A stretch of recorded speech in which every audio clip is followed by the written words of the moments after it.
Welcome to Bastard Quest. I'm the Game Bastard Kyle. I'm Todd. Corey. Austin. We are playing the One Ring.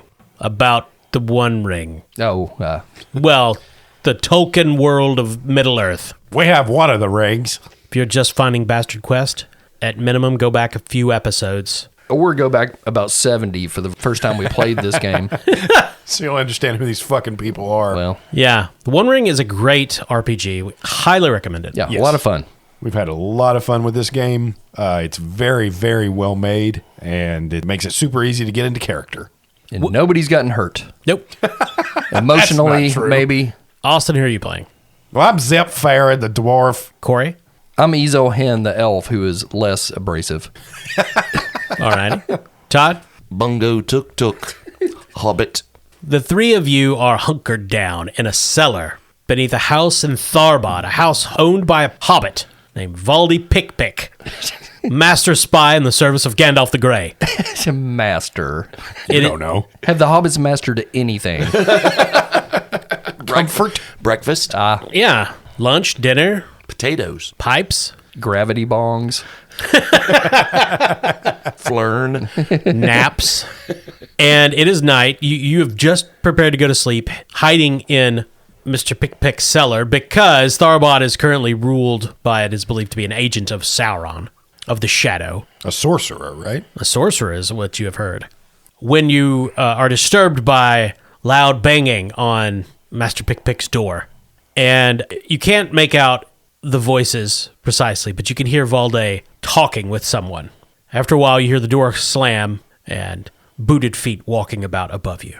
All right, you guys, be quiet. This is where Christoph Waltz looks around. God. I would like some milk. I'd like one of those pipes. The door to the cellar opens. Valde sticks his head down and says, "You guys better come up here." Oh, okay. The three of you emerge from the cellar, and you see, sitting by the fire in Valde's house, is a man in dark clothes, a rough cloak, armed with a sword and multiple knives, dark hair, thick beard. It is clearly a ranger of the north. And Valde introduces him as a ranger named Hess. Named for Patreon member Jason Hess. Thank you, Jason. Well met, Ranger Hess. Do you have a cool nickname you go by, like Plopper or Walkie Tim? Some people call me Hess. Others call me Mr. Hess, depending on our level of formality. What can we do for you, Hess? I was coming to try to find others of my kin that might be in Tharbad. I have recently been in the company of Gandalf the Grey. Oh, you've seen Gandalf. Yes. Oh, we're looking for him. Then perhaps you can come with me to rescue him. Oh, what's happened to him? He is endangered by orcs in Ostenidil. Oh, I guess he ran out of moths. I'm sorry? Well, you know how he does that thing. I don't. We do a similar thing with crickets. They attract the roosters that we ride across the land on. I'm mystified by your words, but you are trusted by Gandalf and Pick-Pick. I mean, that's a strong phrase. I wouldn't say Gandalf trusts us exactly, but one of his contacts, Gilrayan, does. So he brightens, because Gilrayan is the head of the Rangers of the North. Yep. Yeah. In that case, I will give you my trust as well, but when last I saw Gandalf, he was in a tower. He had barred the door, and I slipped away to find aid. I believe the orcs are searching for something. Perhaps they're searching for what we have. That ring thing. Oh, what, you have a ring? Yeah, we recently acquired the ring of DURIN. Kind of like raises an eye. I see. You can't see it. No, that's not. I don't want to see it. Good. That's not what I was. You're a very strange dwarf. Any event, Gandalf needs our aid, so unless you have pressing business to attend to here in Tharbad. Let's go get him. Where's his tower? He said it was in Ostenidil, which is the ruined elven city on the way to Moria. Oh, what a coinky dink. That's on the way to where we're headed anyway. What, you mean where you were going to meet Gandalf? Yeah. I'm smarter than these two. If you would prefer to talk to me, that's fine. I think so. Yes. I think so. I believe the dwarf is a paranoid, He's all ringed up, yes. deranged madman. By the way, does Austin need to be taking shadow for still carrying the ring? I'm not wearing it. Oh. No, I don't think that. This is my understanding of ring lore, is that while the others definitely corrupt you, none of them are as insidious with the sort of influence that the One Ring has. Okay. So, like, this ring in particular, or maybe one of the other rings, might do something like you don't pay as much attention to hygiene or something. Yeah. Got it. Okay. Well, because I believe in the mythology, all the guys that became Nazgul, They were given the rings of men. Yeah. well, but also they lived as rulers and ruled great kingdoms, and then when they died, they became Nazgul. Right. But Like- they might, like, snack too late at night. Probably. One of them, yeah. Yeah. So while I'm alive, you guys, everything's fine. But if I ever go down, keep your head on a swivel. And then the dwarves, they became more and more greedy, but it did allow them to accumulate great quantities of wealth. I heard there was one ring that if you put it on, you refused to wear a mask during COVID. Yeah. And then because the Sauron had a hand in making the rings, but they were chiefly made by Celebrimbor. Sure. Jared. Yeah, Jared the elf. And the only one he made himself that was truly corrupted was the One Ring. Sure. And it could corrupt all the others, but they weren't all inherently evil. Right. But it's in a wet basement right now with Gollum. Mm-hmm. Yeah. Actually, I don't know where it is right now. In the Bilbo would It's have still it. at the bottom of the river. yeah, Bilbo. Bilbo has would it. have it because Yeah. we're in between the Hobbit and That's right. So, long story short, Hess wants to leave immediately to go help Gandalf. Yeah, let's go. Now, it is still night. You guys haven't fully rested. So, if you left in the morning, you would be able to recover more of your fatigue. However, you don't know if that would imperil Gandalf or not. And I will kill this wizard. Sure. Friend Hess, can we wait and have a little, as Bungo says, nappy wappy? It seems unwise to linger, but I understand that not all are as hardy as the Rangers of the North. So you guys can use some social skill to try to convince him that you should get a good night's sleep before you go try to rescue Gandalf. So, Kyle, the last episode we did lower our fatigue. Is that pretty much done? So, like, basically, if resting doesn't really benefit us by lowering fatigue, I don't really see any reason to linger. No, I mean, when you take a prolonged rest, you can reduce your fatigue by 1. So if you guys stayed and got a good night's sleep, you would reduce your fatigue by 1 again. Can I reduce more fatigue if I wear my CPAP? No. I believe you mean your peppy wappy. So, Todd, if you lose 1 fatigue, would that take Bungo out of weary? Nope. Oh, okay. Yeah. Well, then I say we just go ahead and go. Okay, well, the other thing to remember is that you are going to accumulate more fatigue on the journey to Austin and Sure. Yeah, but I mean, 6 of one, half dozen of the other. Yes, let us leave there, Hess friend. Good. That's what I wanted to do, because I am a Ranger of the North. Yes. So the 3 of you depart with Hess. You gather your pack animals.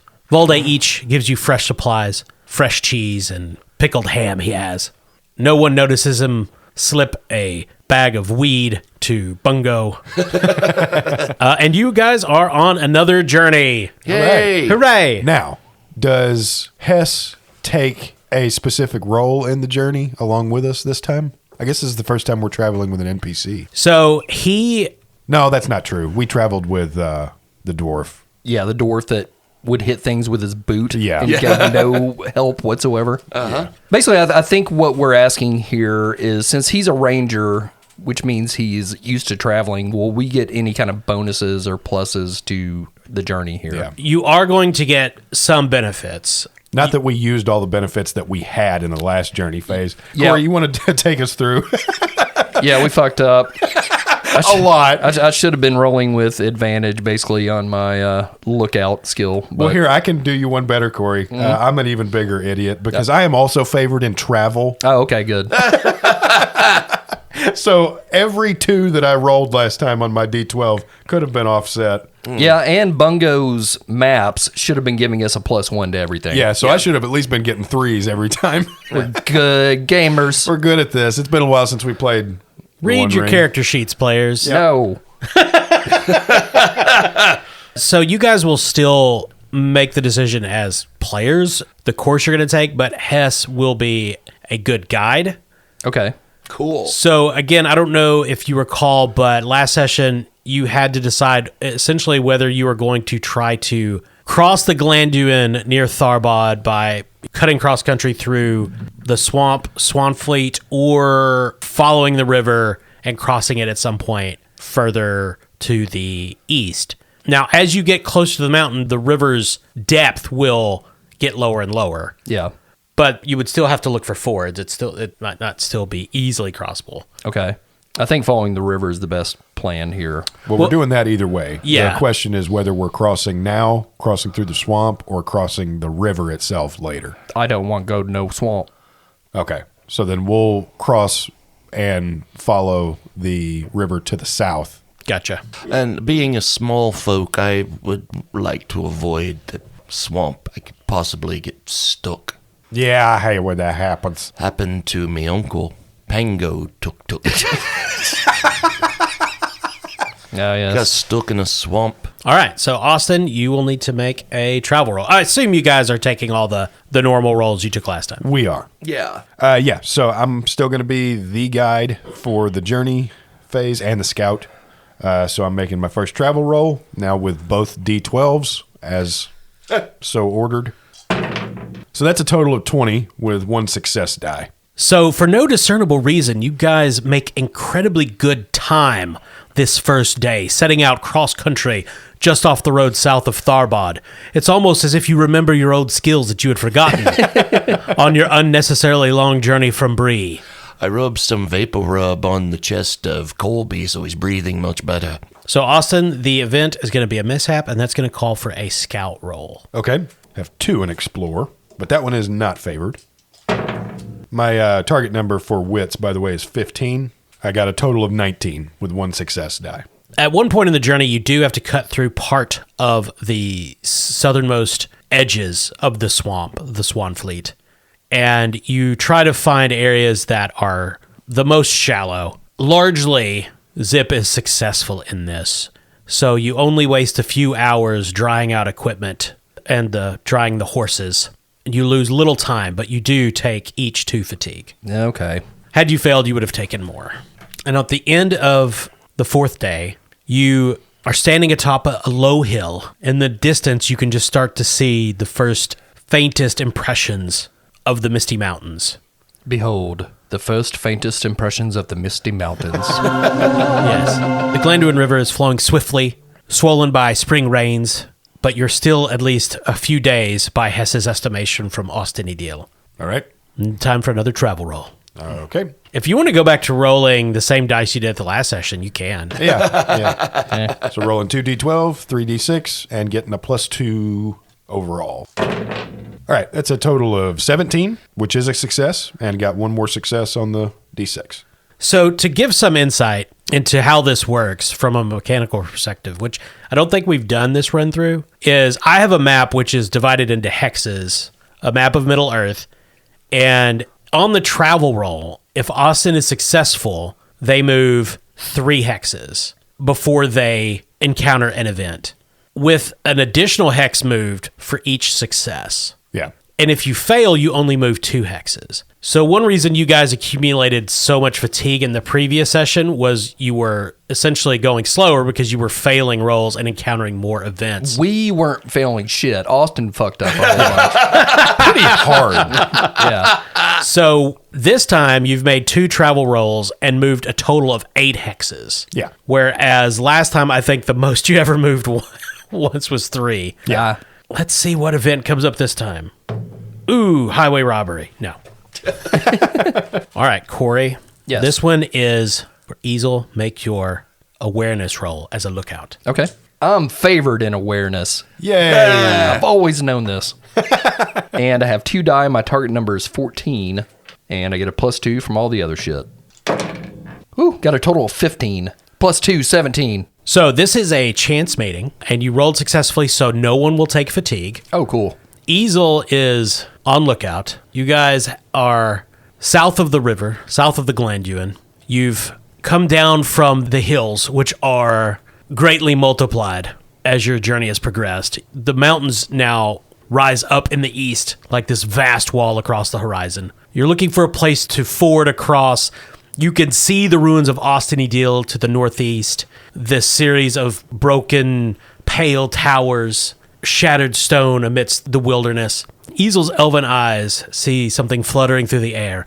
A moth that lights on a branch. Its little bug legs twitching, and he hears it go, "Fuck me." Woo, I'm fucking tuckered. Ezel walks up to the moth and says, "And a mighty fuck you to you as well. I know how to speak to moths." Holy shit, you're a big son of a bitch. And it flutters and almost falls off the branch, clinging back. Oh, hell, help me. Oh, shit, I can fly. Never mind. Yes, I am big, but which reminds me, your mama's so short. Oh. My friend Bungo would be like, "Oh, look at that, a very diminutive woman." That's a good one. I like it. I've been workshopping joking happies. It flutters. It flutters over and lands on your shoulder. Well, anyway, Gandalf said, "Come find somebody." Well, we are well met indeed, friend Moth, for we have been tasked with finding Gandalf. Cool. There's a bunch of orcs around this tower, and he's locked at the top, and they're hanging out, and they're trying to get him. He said, "Go get me some help," and I said, "Okay." Are all the orcs in the tower, friend Mothy? Well, they're just kind of hanging around at the bottom, being like orcs and stuff. Yeah, they're in because sunlight. They don't like it. I can take you there. You can see it for yourself. Yes, can you take us along paths not trodden by orcs? That's a lot of words. Maybe. You guys can fly, right? No, unfortunately not. Oh, whippersnappers. Our horses can barely chew or look. Well, shove a snickerdoodle up my butt and call me Charlie. Yeah, well met, Charlie. That would have to be a tiny snickerdoodle. I'm just saying. Well, listen. Because you guys rolled really well and you got this chance meeting, I'm the moth. What can take you to Gandalf to get him out of this hairy situation he's in, which you'd be surprised how often I have to do this. It's always him. Yeah, this happens a lot. Gandalf keeps me alive, so he can use me as a beacon. The true hero of the saga. I'm 783 years old. I've been animated by magic so long, I don't remember what being a real moth is like. I think it's mostly just like bumping into bright things. It's a lot of that, yeah. Gandalf keeps threatening to turn his staff off if he does. Well, yes, friend Charlie, we will accept your help on this mission, and we will save Gandalf. Well, I don't know why you're saying it like that, but all right. It's my accent. Oh, well, sorry. I didn't mean to offend your people. What are you, like a Presbyterian? Or? Sandaurin. Yes. Oh, yeah. Let me gather my powerful friend and the two other ones, and we will begin this trek. Okay, I'm going to go over here and suck the juices off this ladybug. Oh, okay. So yeah, Ezel returns to his party and tells them of the moth chat. Hess is very excited about this. This is wonderful news, Elf. I knew an elf would be a good omen. Yes, quite often, yes. All right, so then we can go ahead and cross the river now. Yes, I believe we could probably leave our terrible mounts here for now and ford across the river ourselves. Why would we leave them here? Because we don't need them. Yeah, but then we just have to cross the river again to get back to them before we go to MORIA. That's fine. The journey's over. Yes, the journey is over, at least as far as the journey to Austin Deal. So, Just one question, brothers. Who is going to piggyback me across the river? I brought floaties. We'll just let you. Are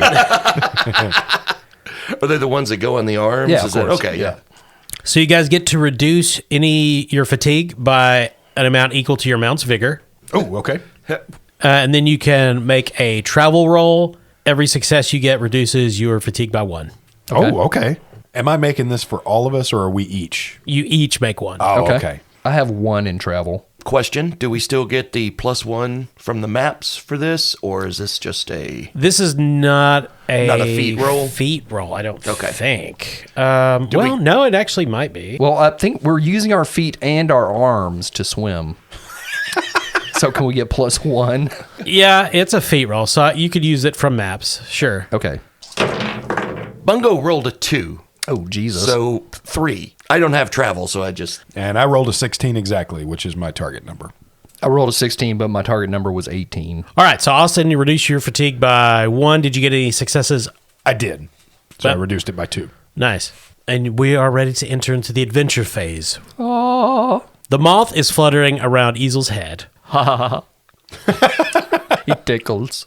Now it says, okay, I'll this way, cross the river. And it just begins flying straight across the river. This is not a particularly good place to ford, by the way. Oh, great. Of course. It is a moth. He is basically a moron. Yeah. Yeah. And he does not understand. I started to say, I don't even think he has to lead us. Like, we can see the tower, right? You can see the city. Oh, okay. The ruins. Oh, it's okay. Full ass city. Okay. Yeah. And he's going to lead us To the tower. on safe paths. Uh-huh. Okay. So, Corey, being an elf, could Ezel fire like a roped arrow across the river and use it to basically like hoist yourself across? You're the lightest. Yes, of course. We do that often. And then if you made it across, could you then tie that off for the rest of us to follow? I'll do you one better, friend dwarf. I will shoot an arrow, leap upon it as it leaves my bow, and ride across. Will you now? Go for it. That is what our ninja people do. Interesting. Look, Lord of the Rings is a very kind of grounded setting. You cannot tie a rope to an arrow and shoot it across. It's not it doesn't work that way. Shut up, Kyle. Dude, I don't know. I saw Legolas do some fucked up shit in those movies. These are the books. We're in the books. We are not in Legolas is a frickin' maniac. Okay. That's fair. Though you could tie a rope around a rock and just throw a rock. Because I should put this in perspective. This is a river, but it is not like rivers which the four of us are used to. This is not the Ohio or the Mississippi. It is, It's more of a crick. it's bigger than a creek, but Okay. it's not something that you would see a barge going down. Okay, I thought you were like referring to the fact that we probably won't get hepatitis from getting in it. Yeah. I didn't say you wouldn't. This is not the Cuyahoga. Okay, well, let's just swim across this motherfucker. Cool. All right. All right, make an athletics roll. Okay. All right. I've got a 3 in athletics thanks to my cursed fucking amulet. I also have a 3 in athletics, and I'm favored. I have a 1. And my target number is going to be 14. Yeah, my target number is also 14. My target number is 17. Ooh, there's that boy. I also got Dat Boy.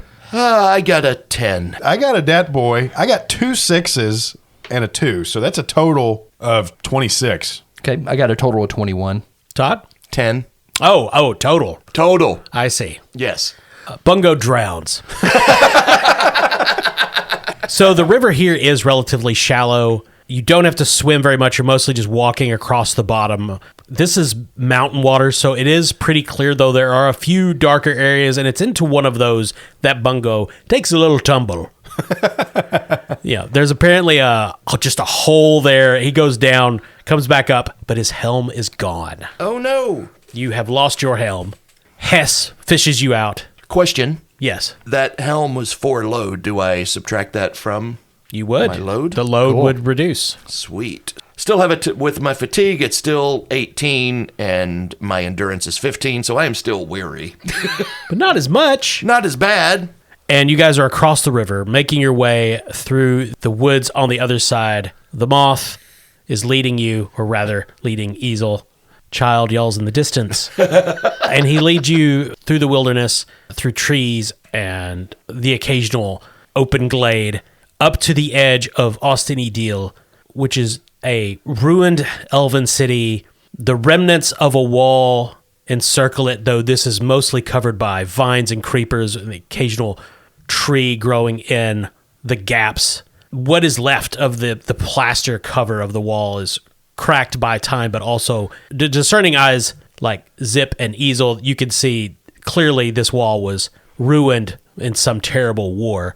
Beyond that, broken buildings, shattered ruins, with the occasional tower that still rises high into the sky, though none of them are untouched by damage. And Charlie says, Ezel, let's go in. There's probably other things in here too other than orcs. I'd just fly around. I'm basically immune to those sorts of predations. I gotta watch out for hawks, though. Okay. What if this moth is deathly terrified of eagles? Of course he is. And he has to keep going and getting them Oh, the giant eagle. for this asshole he flies around with. He's just the worst job from his point of view. Okay, so is this a wall that we have to scale, or is there like... Oh, there's so many ruined gaps you could just easily stride through it. Okay, I was hoping to throw Bungo. Yeah. But okay. Tie a rope to Bungo and throw him over. I mean, there's clearly parts of the wall that have been smashed down, and they're giant piles of rubble that are actually now covered, almost low hills going into the wall. Okay. So you could easily get into the city. Okay, let's do that. And the moth says, I will guide you, like you said, places where no orc has gone. And he just flies immediately up. Okay. Wait, no. He comes back down. Just remember, you don't got wings. Sorry. So he's going to guide you through the city. It is around noon, so the sun is high in the sky. You encounter no one. You don't really even hear anything other than the occasional squirrel or bird. And he takes you on this winding path. And eventually you come to something that probably used to be an open square, though now there are trees growing in the midst of what might have been some great plaza. And on the far end, you can see a tower with the top is shattered. There's smoke rising out of parts of it, and you hear the occasional guttural declaration in the foul black speech of orcs. Maul flies out. It's over there. That's the one with the smoke and the orcs. All right, guys, do you think there's any sense in trying to sneak around us, or are we just going to have to kind of blast our way through these fuckers? So can Ezel scout ahead to see how many orcs we're kind of dealing with here? Of course. Okay. Absolutely. What skill are you going to use? Stealth? Yeah, I think stealth works here. Bungo has 4 in stealth. Okay. Is favored.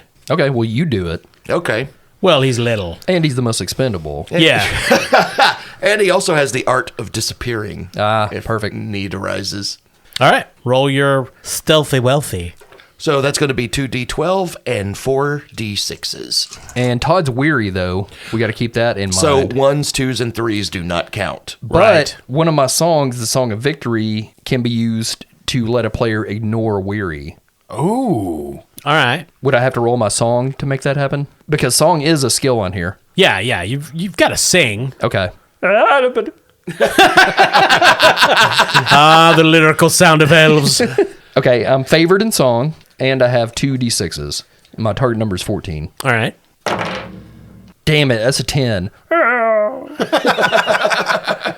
You start to sing, and then you realize you were pretty close to the orcs. Oh, shit. And, yeah. The one thing that might set them off is them hearing an elven song on the wind. I mean, yeah. This is brought to your attention when Charlie comes out. What the shit are you doing?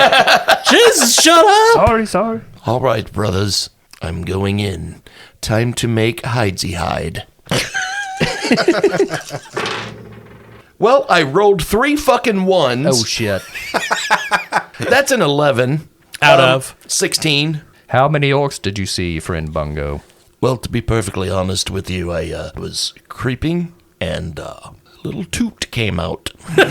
So this is what happens. So Bungo slips through the trees, and Bungo gets to the base of this tower, which is made of this smooth, polished, pale stone, rises up above him, taller than anything he's ever seen. He creeps around. He finds a gap broken in the walls, pops his little hobbit head in, and sees a troop of orcs crowding the lowest floor of this ruined elven tower. Most of them are asleep or picking through their provisions and supplies, grousing to one another in the way orcs do.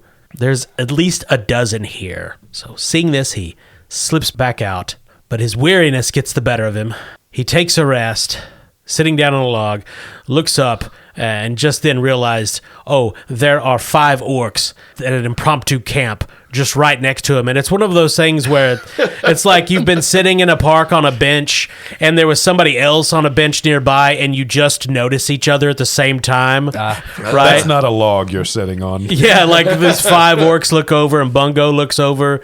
One of the orcs like tilts his head, like trying to figure out, am I actually seeing this? Is this some sort of elvish mirage? And one says, is that what some little man or more on the gourd again? That's one of them hobbits. Gets him. They're half-rig folks. They serve the big uns. They serve the wizards.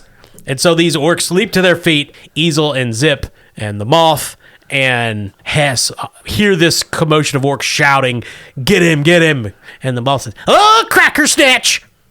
Okay. I'm out of here!" He flutters away. "I'll go tell Gandalf you guys are going to die!" Thank you.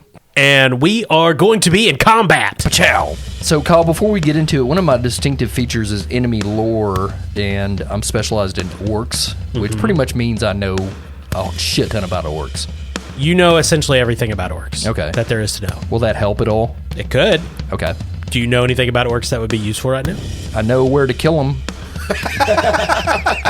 In the head. Yes. They are particularly vulnerable in the head, as most things are. Okay. Here's a specific question for you, Corey. Does Ezel know anything about how they make their armor so that he might know like where weak spots are? Yep. Everything. So I would say the one thing that would be Ezo would be thinking about right now, in case Corey, the player, has forgotten it, is that orcs generally do not like to be in the sunlight. Sure. And it is full-blown daylight right now. Okay. Which is why most of the orcs are in the interior of that tower, hiding out. Got it. And these that Bungo has encountered are under the shade of trees. Okay. Friends, aim for their sun visors. Yeah, they each have those green golf visors. Yeah. So, Todd, you are a dozen paces from these orcs. They're leaping up, preparing to grab Bungo. What does Bungo do? Kyle, I think this would be a good time to utilize my art of disappearing. How does that work? What I need to do is make a stealth roll. If I get one or more successes, I can spend one to just simply disappear. So I'm going to say that before you could make a stealth roll, I mean, they are 12 paces or less away from you. You're going to have to get away from them, at least break their line of sight. Okay. Because while you are in a small woods, it is daytime, which hurts their vision. But you're just almost within arm's reach. You're going to have to get at least something between you and them for you to really have the opportunity to hide. So we can't just do the Homer Simpson back into a bush. I mean, you could just run and attempt to outpace them. Yeah, I'm going to do that. Because I don't think I want to fight them single-handedly with my short sword. Now, Kyle, couldn't he just go into defensive stance?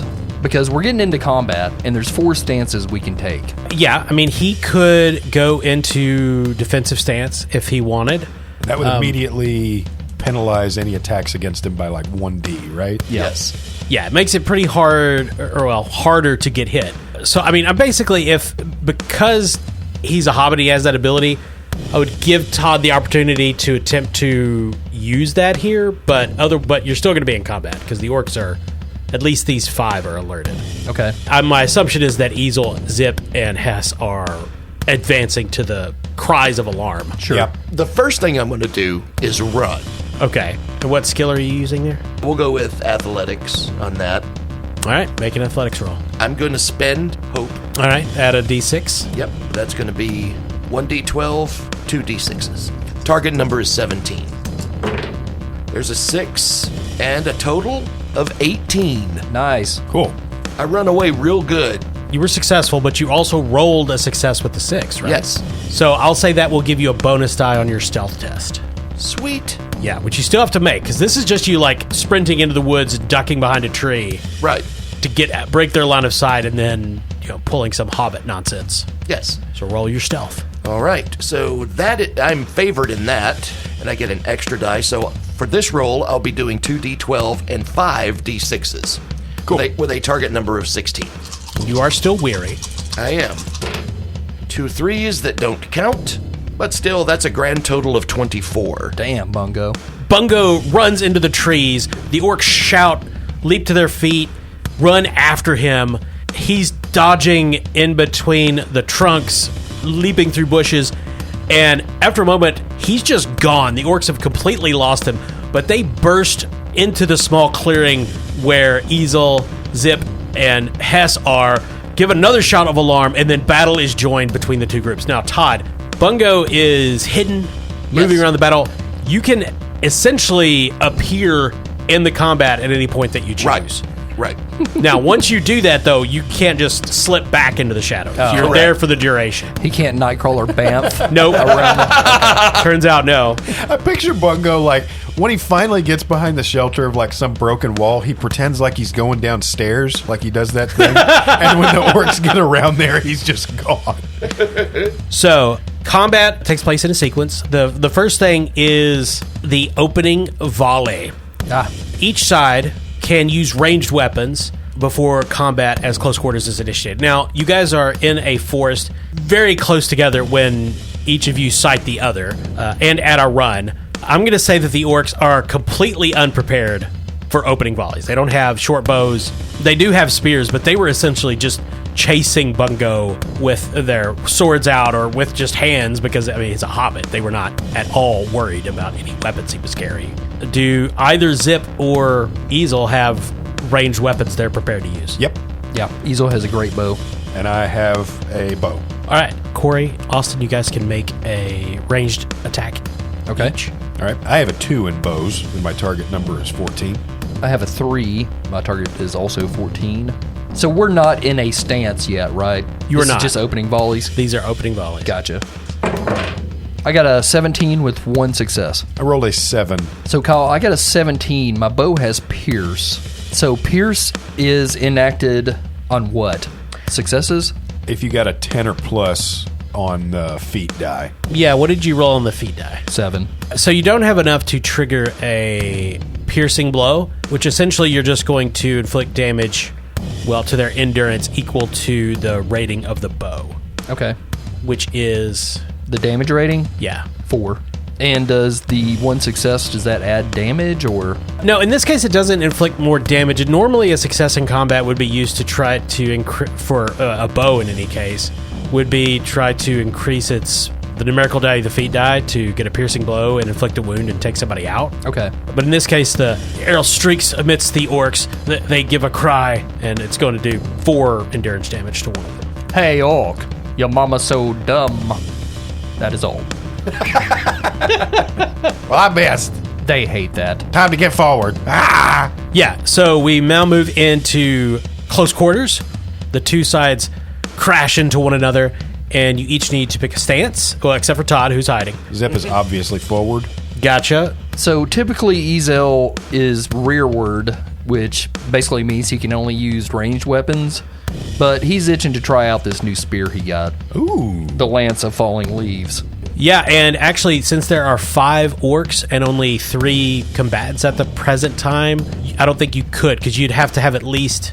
Oh, yeah, we've got to match every combat position before we can have a rearward. Yeah, it can be 1 to 2. So essentially, Zip moving into forward could occupy 2 orcs, and then Hess moving into forward, which he's going to do because he's a ranger, Okay. could occupy 2 orcs, which would leave 1 unattended. So in this case, that extra, the 5th orc would stop Easel from going into rearward stance to, pepper them with arrows. Gotcha. And for those unfamiliar, there's 4 stances you can take in combat. Forward gives your attack rolls an extra 1d, but Yep. Makes you more vulnerable. yeah, but attacks against you also get 1d. If you're in defensive, it's the opposite of that. Yeah, there's also open stance, which is just kind of the neutral, Yeah. no particular bonus or penalties. Right. And each combat stance also has a combat task. Can you explain that again, Kyle? Yeah, so a combat task is a non-combat action that you can take based on your position. Well, it's a combat action, but it's not, I guess, just hitting them with a sword, so to speak. So normally, we would not be able to take regular actions during combat if we're engaged with somebody. This is an action we would still be able to undertake as part of our maneuvers during a battle. Yeah, so for example, if you were in the rearward stance, you could do prepare shot, allowing you to make a scan roll as your main action for that round. If you're successful, you would get a plus 1d on your next range attack, plus another 1d for each success icon you rolled. Okay. So if you were facing some really dangerous opponent like a troll, you could try to scan to build up for, ideally, a wounding shot. Yep. Because Okay. trying to wear down a troll's endurance is probably going to be an exercise in frustration. So Zip, Easel, and Hess are all in forward stance, and the orcs are as well because they're aggressive. They're orcs. And in the action resolution, which Easel and Zip are engaged by 2 foes, Hess is engaged by 1 because that's unfair to you guys. And that's the best way to do it, I've always found. Now, players all go first before the enemies, so... All right, so there's this big echoing cry as everyone hears, "Time for Zip!" Okay, Austin, what is your main action here? I assume... So I'm using Baruch Kazad, Zip's virtue. Once per battle, use your battle cry to make an attack favored plus intimidate foe. All is one action. Ooh, okay. So he just screams that right as he swings his mattock at one of the orcs' heads. Okay. Yeah, I have skill and axes of 3. Target number is 14. All right, that's a total of 17. So a mattock does 7 damage, and so now I'll make my intimidate roll.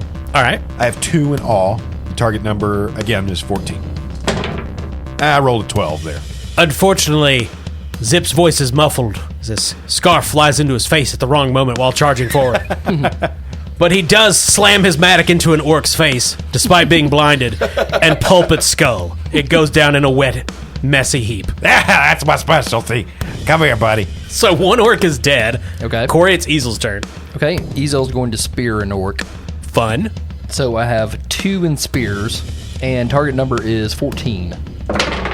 Dat boy has arrived. Ooh, twaha. So that's a total of 20. So it's an automatic piercing blow. Yep. And what other nonsense does your super spear have on it? Oh, yeah, this is like Orc's Bane, right? No, wolves and undead. Oh, okay. So it's not lighting up or anything. So the damage on the great spear is 5, and then piercing adds more damage. So piercing, essentially, when you strike a piercing blow, in addition to causing loss of endurance points, They have to roll to avoid an injury, right? yeah, they can potentially be injured. They have to roll their protection, which these guys, it's not super great. So what's the injury rating on that lance? 18. Their odds are not very good. So they have to basically roll to try to beat the 18? Yeah, That's their target number, yeah. Okay. Because I have an 18 on my mattock as well. So his protection roll did not go great. Easel charges in and with the deft grace of an elf. Twa. Corey, you can describe how he's dispatched. So Ezel basically holds the spear aloft above his head, the spear being a 2-handed weapon, but Ezel does not grip the spear so much as he extends his hand with the spear between them as if in prayer to some elvish deity, and he begins rubbing his hands back and forth to make the spear somewhat drill towards the orc's face, creating a third eye. I don't understand how they move so fast. Oh, it's drilling into me. It's as if in slow motion. I'm killing you. I'm slowly being murdered. Goodbye. Not even an orc deserves this. Wait, let me check my lore. Yes, you do. And the orc is drilled through. His third eye, unfortunately, only results in his brain seeing the world as it oozes out his head. And hello to you, friend Brain. Hello! Oh, I'm brainy. 2 orcs dispatched. Todd, it is the action resolution for the heroes. If you want to act now, you can. If you wish to leap from hiding. I would like to do that. All right. So Bungo is going to leap from his hiding place. Can I, pop up behind one of the orcs? Yeah. That seems to be the idea. He is going to swing his short sword at the orc's Achilles tendon. That's like Bungo's signature move. Yeah. I love it. All right. You can have a bonus D6. Okay. Because you have surprise. Now, you are still weary. Do you want to spend any hope? Yes. So both Ezel and Zip were facing 2 orcs. Each of them dispatched 1. There's another orc facing Hess. Which orc of the 3, one on each of your companions, are you ambushing? I'm going to ambush the one that is facing Zip. I see. Yeah. Okay, so my target was 17, and I rolled a total of 15. Oh. Bungo emerges from the shadows of the woods. It's disconcerting, even as cute as he looks. His short sword sweeping toward the orc's Achilles tendon. And tink! This orc is apparently wearing calf armor. Well, and Bungo hit him with the flat part of the sword. Yeah. He always forgets which end. The orc looks down. It's the tiny one!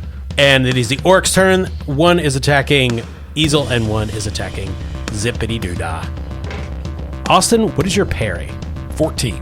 So the orc on you rolled the best. It got an 11, but you managed to parry away its curved wicked blade. Ha! Nobody ducks lower than Zip. The one, I'm like fighting Oddjob. the one facing Easel just trips and falls on its own face. It rolled horribly. Twaha, you made yourself a joke. The fifth orc meets its end as Hess decapitates it. Oh, well, thank you. Not used to NPCs doing jack shit in this game. The last guy just threw his shoes at him. Yeah. So there's 2 orcs remaining, one on Easel, one on Zip. They see their 3 companions dead, are going to attempt to run. Nope. Here comes Zip. So you guys are, you're still in close quarters, so each of you can roll your attack. All right. Okay. Matic, again. I have 3 in axes. Lance of Full leaves again. Got 2 in spears. Target number 14. 14 as well. There's the Sauron, but that just doesn't count. With my bonus, I actually just make a 14 with 2 successes. Okay. I also got exactly 14, no successes. What is the damage on your Matic? 7. 5 with the spear. Todd, you can attack as well, and you'll probably need to because that is not enough to take these orcs out. If they survive this round, they will warn the others. Okay. Bungo is going to use his Grievous short spear, All right. and I'm going to spend a hope. So that's going to be 2d6s. 17 is my target number. Well, I rolled a 14, Kyle. So the 2 orcs dash from the combat. You're all running after them, and they're shouting, "Alarm! Foes!" and other things in their black speech. And there's a commotion from inside the tower as the other orcs begin to rouse themselves. And we will end the session there. I think everything's going great so far. Yeah, This is fun. And it's going great because we rolled good because we're rolling with Norse Foundry dice. that's right. You should too. Yeah, NorseFoundry.com. That's the website. That's where you order the dice. Yeah, they make dice from all kinds of shit. They've got super cool stuff. They've got a lot of cool stuff on the website right now. They've got like a big premium bundle for 2024. I didn't know this before. They have mystery packs of dice. Like how you would buy like those mystery booster packs for like playing cards, like Pokemon cards or something. They basically have these mystery packs of dice, and it looks like you don't know what you're getting until you get it in the mail. Yeah, I got one not too long ago, and turns out those mystery packs are kind of like those jelly beans where one might taste like puke or whatever, because the die I got were all air. Fuck. Oh, man, that reminds me of when my granddad used to have his mystery pocket that he'd want me to reach into. Oh, god damn. No. Anyway, NorseFoundry.com. After you've made your selection at the checkout, make sure you enter promo code CHAM, that's CHAM, CHAM, for the Bastard Quest 10% discount. You get another 10% off if you have grandpa trauma. And we would also like to thank our sponsor, Barrel and Bond, 100 Broadway Street in beautiful downtown Paducah, right there on the banks of the Ohio River. A great place to get rid of your grandpa trauma. Or your grandpa. Send him to the bathroom, never be seen again. Yeah. And as always, thanks to our listeners, thanks to our patrons, thanks to those who have left reviews for us and those who have engaged with us on social media. We love hearing from you. We love hearing about what you like, what you don't like. Yeah, we especially love chatting with all the folks on the Discord. That's a lot of fun. So if you want to join our Patreon, you get Discord access on any of the levels you join. And we have some fun chats on there. Just sit around and bullshit with us. Yep. It's a good time. Thank you for listening. I'm Kyle. Todd. Corey. Austin.